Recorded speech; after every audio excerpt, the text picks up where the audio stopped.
L'échange que vous allez entendre est un entretien épistémique. Il s'agit d'une conversation asymétrique dans laquelle on s'intéresse à notre interlocuteur en lui posant des questions. Au travers de celle-ci, nous cherchons à comprendre les raisons qui motivent son avis. L'objectif principal de cette forme de conversation est de passer un moment agréable et mutuellement enrichissant. Bonne discussion à toutes les deux. À tout à l'heure. Merci beaucoup. Merci. Salut Elia. Salut. Tu connaissais les lives épistémiques, t'es déjà venue? Pas du tout, c'est la première fois que je tombais au hasard là en passant. Et le sujet Ok. m'interpelle beaucoup. Ah bah super, trop bien. Donc l'idée c'est que je te pose des questions pour comprendre pourquoi tu penses ce que tu penses et qu'on puisse développer ensemble. Alors je t'écoute. Qu'est-ce que tu as envie de me partager? Alors déjà, je vais peut-être présenter un peu pour que les gens puissent savoir dans quel domaine j'exerce vraiment, Mhm. sans dire les Ouais, termes qui sont pas ouais. possibles sur TikTok. En gros, j'ai commencé par être danseuse à l'époque. Après, j'ai atterri dans le TDS réel, donc avec des clients Mhm. réels. Et après, j'ai Ouais. arrêté, j'ai eu mes enfants. Et en 2021, je me suis lancée, du coup, sur un système de, on va dire, live, mais pas sur TikTok, si vous voyez ce que je veux dire. Et Mhm. après ça, j'ai fait connaissance avec des productions. Et donc maintenant, je suis aussi actrice, en plus de ça. Et je fais de la vente, évidemment, de tout ça. Voilà. Ok, ouais, donc tu connais bien le milieu, t'es passé par plein de cases différentes en plus. Voilà, depuis 2012 environ. Ouais. Ok, ça marche. Ok, et donc actuellement, c'est de ça dont tu vis Oui, en c'est tant mon qu'actrice. travail complet. C'est légal, Mhm. c'est déclaré. Il y a l'URSSAF, il y a les impôts, je précise. Mhm. Donc voilà. Et actuellement, tu tournes des films et tu t'es toujours TDS en sens réel, comme tu m'as dit, ou plus? Non, uniquement en Non, virtuel, avec le système en de live, de virtuel. vente et tout ça. Et de Ok, tournage. ok, ça marche. Alors, quelle est ta position du coup sur le sujet en tant que travailleuse du sextoy?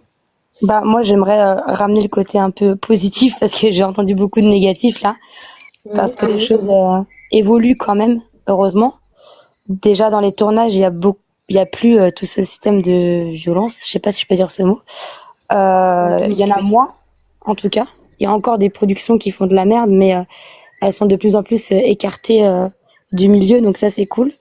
Après, je prends hyper soin de ça, je fais hyper attention parce que je suis quand même maman de 4 enfants derrière et je fais hyper attention au niveau de la sécurité et je ne tourne pas avec n'importe qui. Donc je fais hyper attention à plein de choses. Faut savoir aussi qu'on est testé dans ce milieu. Toutes les 2 semaines, on fait tous les tests pour la santé, si je puis dire, IST, MST, tout ça. Mhm. On travaille sous contrat et voilà. Donc moi j'ai plutôt un avis positif, même si j'ai vu quand même pas mal de choses, parce que j'ai aussi travaillé en salon. Alors je vais dire salon héroïque, mais vous comprendrez. Mhm. Et j'ai fait des spectacles, on va dire, sur scène, etc.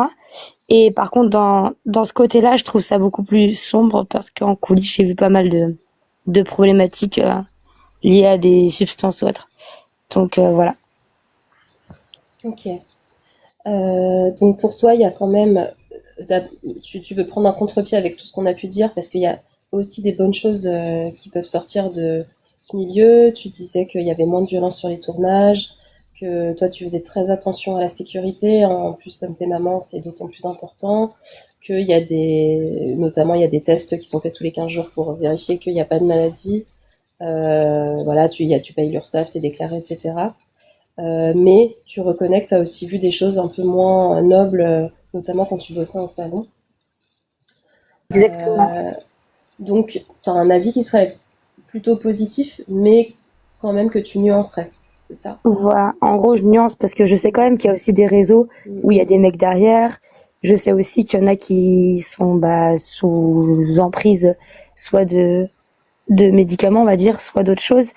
Et du coup, je vois le côté négatif, je le connais et je vois qu'il y a des collègues qui sont Mm. là-dedans. Mais moi, je fais ça enfin, j'ai beaucoup de recul et j'ai la tête sur les épaules, ce qui me permet de pas tomber là-dedans, Mm. dans le négatif, quoi. Mm. Mm. En gros. Est-ce que Est-ce que tu aimes ton travail? Ouais, je l'ai fait par choix. Je dois avouer Mhm. que quand j'étais danseuse à l'époque, quand j'ai commencé à faire du réel, là, il y avait un gars derrière moi. Et Mhm. dès que, comment dire, j'ai eu du recul et que mentalement j'étais plus posée, on va dire, j'ai fait ça toute seule et par choix. Et ça, c'est important de le dire, que voilà, il y a aussi des personnes qui font ça par choix. Par contre, pour tout ce qui est depuis 2021, donc tout ce que je fais virtuellement et en tournage, euh, à ce niveau-là, Mhm. je sais plus où en venir. Je me suis perdue. Mhm. Oui, c'est par choix aussi. Voilà, c'est uniquement par choix. Ça me permet d'avoir une liberté d'horaire Ouais, ouais. et de voir mes enfants grandir. Ça me permet, on va pas se mentir, de toucher autre chose qu'un SMIC quand on a 4 enfants. Et en fait, on a des contacts humains hyper sympas. Il y a plein de trucs positifs. Moi, ça m'a apporté beaucoup de confiance en moi. Et je suis fière de ce que je fais aujourd'hui. Et qu'est-ce que je voulais te dire? Euh, et est-ce que tu penses qu'il y a des TDS qui commencent tout de suite en le choisissant? Parce que toi, dans ton parcours, il y a une première étape où il y a une personne qui était derrière toi, et ensuite, dans un deuxième temps, c'est devenu un choix libre. Il y a des personnes qui commencent tout de suite en voulant faire ça et sans avoir quelqu'un qui est derrière elle. Bah, il y en a encore. Moi, j'en vois encore quand même pas mal, surtout dans les jeunes qui démarrent Mm, leur vie d'adulte, on va dire, qui mm, se lancent un petit peu sans recul. Déjà parce qu'elles n'ont pas mm, conscience que les images, ça reste tout le temps sur Internet, toute ta vie. Et même si tu caches ton visage, on pourra te repérer avec les tatouages ou autres. Donc c'est un peu triste parce qu'il y en a beaucoup qui arrêtent au bout de 2 3 ans et qui après veulent tout effacer, mais c'est impossible. Et il y en a quand mm, même. Bah, je trouve que dans les jeunes, t'en as pas mal qui font ça. J'ai pas envie de dire que mentalement, on a toutes des traumas et tout, même si ça peut être le cas. Mais je vois que parfois, il y en a qui tombent là-dedans pour compenser quelque chose dans leur vie, ou parce qu'il y a des traumas, ou parce qu'il y a des... Voilà, ça dépend des personnes. Il y en a qui sont parfaitement équilibrés, mm. mais il y a toujours ouais, un système où il y a des personnes derrière. Donc ça dépend en fait. Ça dépend des... Je suis un peu mitigée sur cet avis-là, parce que je vois des deux côtés. Je vois des gens qui sont là par choix et qui ont vraiment du recul comme moi, et d'autres qui foncent là-dedans pour, je sais pas, peut-être pour espérer devenir une star de quelque chose, et finalement ça se passe pas forcément comme prévu pour elle en plus. Donc voilà. Mm. Ouais, c'est intéressant parce que ton regard, il est pas manichéen, quoi. C'est-à-dire que tu vois l'aspect positif que ça apporte toi personnellement dans ta vie, mais tu vois bien aussi qu'il y a d'autres personnes qui tombent ou qui choisissent, peu importe le mot, dans ce milieu et qui ont des motivations qui sont peut-être un peu plus compliquées à comprendre. Ouais, et puis il y en a Euh, qui pensent devenir riches aussi en se lançant là-dedans, en claquant des doigts. Moi, mm, j'ai eu de la chance que ça marche bien pour moi, mais il y a des personnes qui ont pas la même le même facteur chance, ou selon ce qu'elles proposent vont pas avoir les mêmes revenus, etc., etc.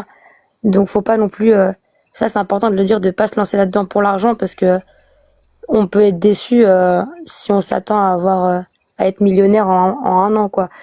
Voilà. mm, mm. Est-ce que, si c'est pas trop indiscret comme question, tu referais ce que tu as fait quand tu as démarré du TDS réel? Est-ce que c'est un truc que tu pourrais refaire maintenant à ton propre compte sans avoir quelqu'un dessus? Si je devais refaire cette activité, j'ai déjà songé. Si je devais le refaire, il me faudrait une personne qui assurerait ma sécurité pendant les choses. Mais je pourrais pas le refaire maintenant parce que en fait, j'ai des enfants, et déjà que là, ça peut être problématique parce que pour un exemple, une anecdote concrète, il y a 3 mois, j'ai Mhm, mis une annonce sur un site pour qu'on me répare ma guitare, et la mhm, personne qui est venue chez moi, ça aurait pu très mal tourner. Heureusement, j'ai un système de sécurité chez moi, des caméras, etc., qui ont fait que ça m'a protégée.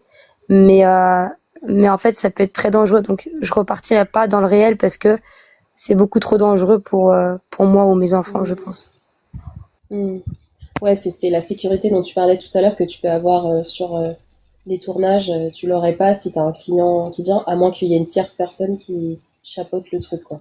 Exactement. Et pour les tournages, je tiens à préciser aussi quand même que moi, j'y vais toujours accompagnée parce que je veux quand même Hmm, pas avoir de soucis, en gros.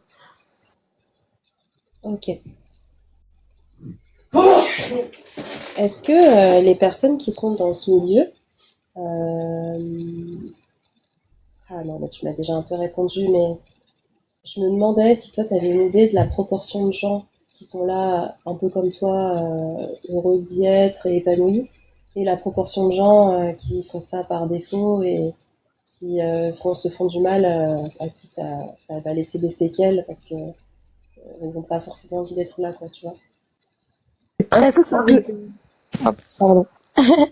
Ouais, J'ai presque envie de vas-y. dire que c'est 50-50. Enfin, je sais pas, je Hmm, vois, parce qu'en salon, enfin, c'est là où ça m'a fait une claque, hein, vraiment, les salons que j'ai fait là cette année, de voir des hmm, personnes qui soient médicalement, alors moi, déjà, j'ai des soucis de santé, mais je les gère, mais il y a des personnes qui ont vraiment des problèmes de santé pires que moi et qui viennent vraiment par dépit, par défaut, et pour pouvoir avoir de l'argent, etc. Et ça me fait vraiment mal au cœur.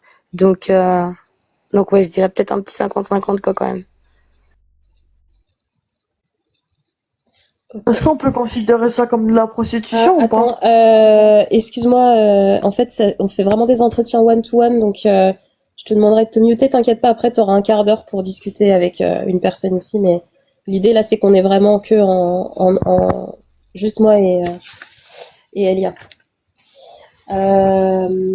Ok, qu'est-ce qu'on pourrait faire d'après toi pour que les conditions de travail s'améliorent au sens où on est une proportion de personnes qui font le choix de ce métier qui soit plutôt de 80 et pas de 50, tu vois? Bah, il faut faire plus de prévention. Moi, c'est ce que je m'applique à faire sur TikTok, via des lives, etc. Mais il faut vraiment prévenir les jeunes et les personnes qui voudraient se lancer. Moi, je pense que c'est la prévention qui manque. Nous, en France, c'est assez tabou encore, je trouve, ou alors ça va être très critiqué et du coup, bah, les gens vont, je sais pas comment expliquer. Alors, soit ils vont faire ça en se disant qu'ils vont se faire de l'argent, soit ils vont faire ça en pensant devenir une star. Voilà. Mais en fait, je pense qu'il faudrait faire beaucoup de prévention sur tout ce qui est médical, sur ce qu'on risque avec ce métier. Il manque de prévention. S'il y avait beaucoup plus de prévention, il y aurait beaucoup de moins de Mhm. personnes qui le feront, ou alors avec de la conscience. Ok. Prévention auprès des personnes qui envisagent ce métier, c'est ça? Exactement. Pour ça, et même, moi, je trouve que ça serait bien aussi quand même de faire de la prévention auprès de toutes les personnes, soit qui consomment, soit qui voient ça de loin, parce que il y a trop de critiques sur ce métier et les gens, ils connaissent rien à ce qu'on fait. Par exemple concret, pour un tournage, les gens pensent qu'on va accepter de faire n'importe quelle pratique et que c'est la pratique qui va faire l'argent, alors que pas du tout. Avant un tournage, on a des contrats à signer et il y a un contrat Mhm. qui s'appelle le contrat des pratiques. Toutes les pratiques sont notées une par une et tu choisis si oui ou non tu l'as fait. Et sur certains tournages, on a même une coordinatrice d'intimité qui vient regarder si tout se passe bien et si un acteur fait un mouvement qui n'a pas été noté dans le contrat, la personne nous emmène direct à la gendarmerie pour porter plainte. Hmm. Ok. Ok. Ouais, effectivement, ça a l'air bien carré ce que tu décris. Alors j'ai une question qui me vient. Euh, Quelle explication t'aurais à donner au fait que dans le TDS, on a quasiment que des femmes qui sont TDS, et si on parle du TDS réel, quasiment que des hommes qui sont clients. Comment est-ce que tu l'expliquerais? Bah pour les clients, je sais pas trop. Moi, de ce que je vois de mes clients, en tout cas, c'est que c'est beaucoup de mecs seuls, divorcés, dans des situations comme ça. Alors il y a pas que ça, hein, je précise. Il y a quand même des personnes qui sont dans des situations totalement classiques.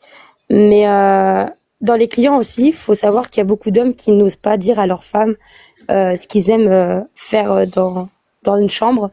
Et c'est ça qui ramène beaucoup de clients aussi, parce qu'ils osent pas communiquer. Pourquoi il y a plus d'hommes, je sais pas. Est-ce que c'est parce qu'il y a les hormones qui jouent et qu'ils ont plus de besoins? J'en ai aucune idée. Pour moi, je pense pas, mais je sais pas. Je pense qu'il y a des femmes qui consomment aussi, mais qui ne le disent pas. Parce que moi, je suis une consommatrice et bon, j'ai pas de problème à en parler, mais il y en a beaucoup qui se cachent. Et dans le milieu, alors j'ai clairement la réponse pour tout ce qui est tournage en tout cas. Pourquoi il y a plus Mhm. de femmes? Parce que les producteurs recherchent principalement soit des femmes, soit des couples. Les hommes, ils ont quelques têtes d'affiche et ils font Mhm. avec. Et je pense qu'il y a pas mal d'hommes qui auraient pas non plus le cardio pour assumer Mhm. tout ce qui se passe en tournage, arrêter, recommencer, nanana, pour être en Ouais. forme pour tourner. Mhm. Donc je pense que c'est ça. Et voilà, je pense que j'ai à peu près répondu. Ouais. Ouais, ouais. Euh, je réfléchis si j'ai d'autres questions à te poser. Euh, Qu'est-ce qui pourrait faire que un jour tu décides d'arrêter?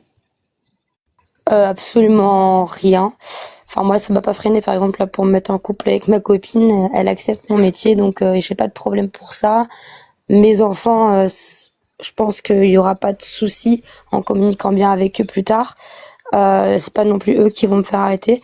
La chose qui me fait arrêter, c'est si je trouve un truc qui me plaît plus. Moi, je fonctionne au feeling. J'ai fait Mhm. plusieurs métiers dans ma vie, et dès qu'il y a un truc qui m'intéresse, bah je vais dedans. J'ai qu'une vie, donc voilà. Je pense qu'il y a pas grand-chose qui peut m'arrêter, peut-être à part ma santé qui parfois me freine, parce que j'ai de l'endométriose et de l'adénomiose, et parfois ça me freine un peu dans mes journées. Mais en vrai, je pense qu'il y a pas grand-chose qui peut m'arrêter. C'est vraiment si je trouve autre chose qui me passionne plus, en gros. Ok. Alors, écoute, merci beaucoup, c'était super. Est-ce que j'ai encore des questions à te poser? Euh, Est-ce que tu as écouté les discussions qu'il y a eu précédemment ou pas? Pas Oui, toutes. t'as Alors j'ai écouté vu pour déjà. le propriétaire d'Airbnb et je le comprends parce Ouais. que c'est malheureux parce que ça peut endommager les Airbnb et ramener des personnes malveillantes parce que dans ce métier il y a quand même des clients qui sont ouais pas ouf. Et par contre pour ça je suis d'accord avec lui parce qu'il y a beaucoup de choses qui se pratiquent dans les Airbnb. J'ai pas eu son avis. J'aurais aimé savoir ce qu'il pensait des tournages qui se font dans les Airbnb ou des shootings photos. Donc moi j'ai vu que ce passage-là et le garçon qui parlait de la fille qui l'avait contacté, etc., qui avait des problèmes de 26 ans. Ça c'est vraiment un scam, j'en vois beaucoup. Il y a beaucoup de mes clients qui se font arnaquer, qui font des transcash et la fille raconte sa vie en disant que ça va pas alors que derrière c'est juste un réseau d'hommes. Il y a aucune femme derrière. Donc faut se méfier de tout ça. Donc voilà, c'est ce que j'ai vu tout à l'heure. Est-ce que tu penses que si les hommes en couple osaient dire à leur partenaire ce dont ils ont envie, du coup, tu aurais moins de toi de clients en tant que TDS? Ah ouais, j'aurais je dirais bien un bon 50% de moins en clients Ah parce que ouais, 50%. il y en a beaucoup qui viennent aussi pour parler, hein. J'ai des clients qui viennent vraiment juste parce qu'ils ont besoin de parler pendant 1 heure, ils vont me payer pour parler. Parce que ça manque de communication dans leur couple, parce qu'ils se posent des questions sur leur relation. Donc ouais. Et pour les pratiques. Ouais, donc il y a une dimension psychologique quoi, dans ce que tu fais, c'est pas que du sexe. Ah oui, non, des fois, c'est vraiment juste pour discuter. Mhm. Donc ouais. Mais moi, je fais de la prévention par contre, parce que je sais qu'il y a des collègues aussi qui vont pas, qui vont juste profiter d'avoir l'argent de leurs clients. Moi, je sais qu'il m'est arrivé des fois des trucs où j'ai un client qui a fait un malaise sur un visio.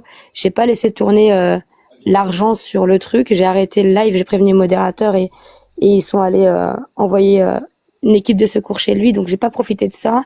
Et dès que je vois que j'ai un client qui est trop accro, qui met trop d'argent, et ben je le calme. Je parle avec lui énormément. Et s'il comprend pas, je le bloque parce que je veux pas participer à appauvrir quelqu'un ou profiter de sa faiblesse. Donc là, j'ai vraiment un point d'honneur là-dessus où mes clients, bah, je vais pas faire n'importe quoi. Mhm. Ok, ok. Bon, ça fait déjà plus d'un quart d'heure qu'on discute. Je pense qu'on peut s'arrêter là. Est-ce que toi, il y a des questions que j'aurais pu te poser, que tu aurais voulu que je te pose avant qu'on s'arrête? Non, je pense qu'on a bien fait le tour. Je pense qu'on a bien fait le tour. Et arrêter aussi de, je dirais, le dernier mot de la fin, d'arrêter de diaboliser l'activité pour ceux qui diabolisent ça. S'il y a le service, c'est qu'il y a des consommateurs. Donc c'est comme dans tout métier. Et puis bah c'est légal et déclaré, voilà. Est-ce que les collègues, vous avez des questions à te Ouais, poser? j'en ai J'en ai deux, et pour le coup, Allez. c'est des questions qui apportent potentiellement une réponse immédiate si tu les as. Parce que c'est rare d'avoir quelqu'un qui... Et je te remercie beaucoup pour ton témoignage et cet entretien.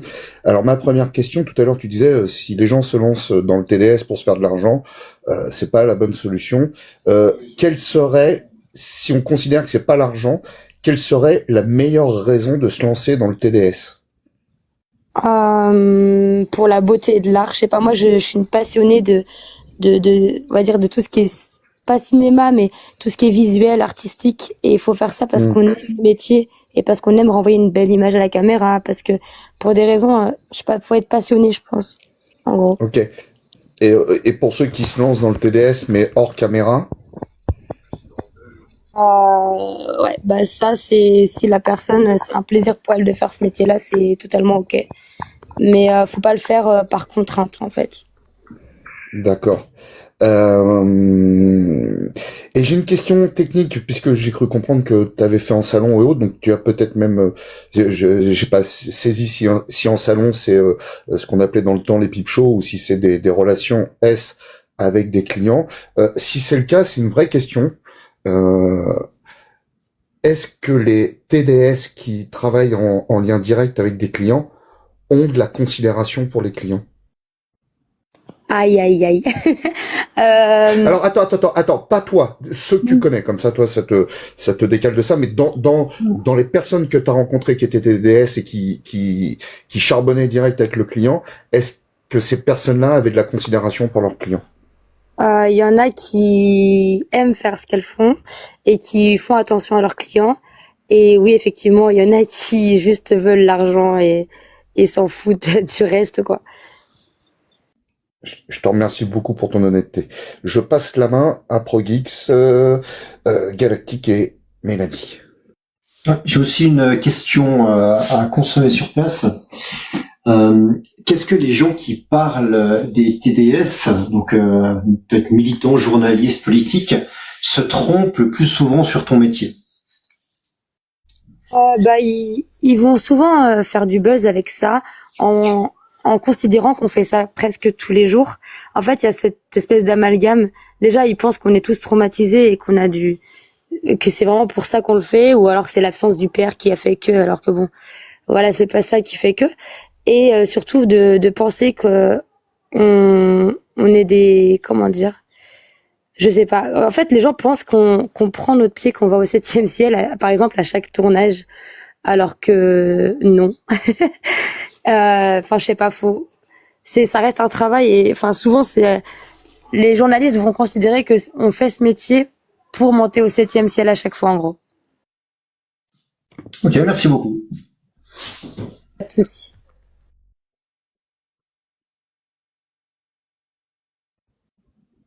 Galactique, Mélanie?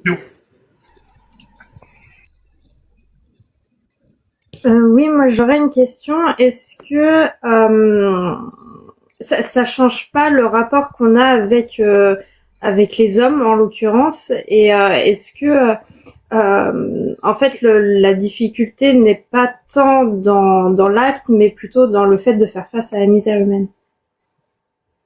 Le rapport à l'homme, moi je suis lesbienne, donc je vous avoue que voilà, bon, dans mon travail je pratique avec des hommes, mais voilà.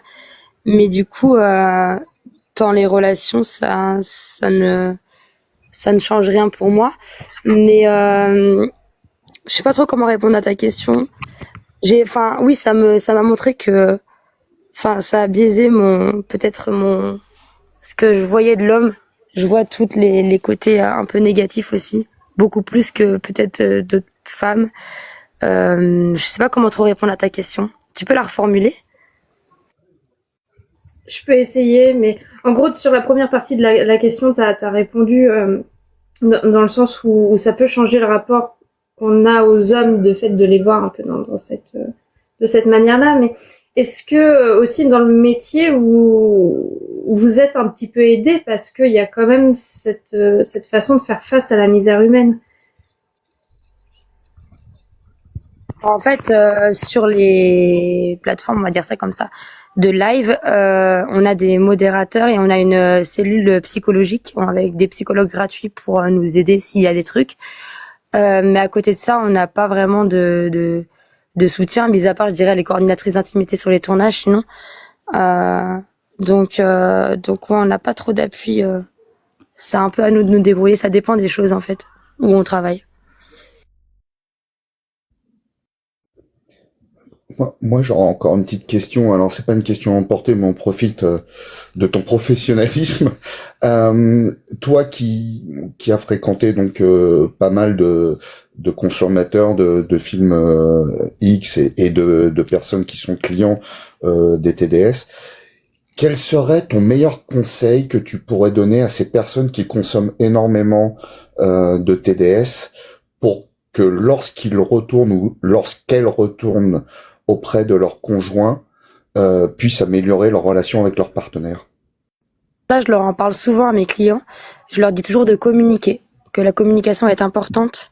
Et voilà, moi, je parle aussi beaucoup des tests qu'ils doivent faire parce que beaucoup ne savent pas que dans la vie personnelle, même quand on est en couple depuis des années, il faut se tester régulièrement. Et autre chose, je leur dis que ça reste du cinéma. Alors certes, il y a des pratiques que je fais vraiment dans la vraie vie, que je fais aussi au travail, mais je leur dis souvent que c'est du cinéma, que tout est amplifié et qu'il faut pas qu'ils se fient à tout ce qu'ils voient à l'image, quoi. Merci beaucoup. Bien, merci beaucoup. Comment ça s'est passé pour toi, cet entretien? Ça s'est super bien passé et vous êtes tous bienveillants, donc je reviendrai voir vos lives du coup ici. Merci beaucoup. Bah, trop cool. Merci beaucoup. Merci beaucoup. Merci à toi, c'était vraiment super intéressant. Et je te laisse redescendre et je passe la parole à Russell. Pas de soucis, Je bonne te soirée. souhaite une bonne fin de journée, une bonne fin de week-end et beaucoup d'accomplissements dans ton travail puisque tu t'épanouis dedans. Donc heureux pour toi. Merci beaucoup. Bah, bonne soirée à vous. Je redescends. Bonne soirée. Ok, salut.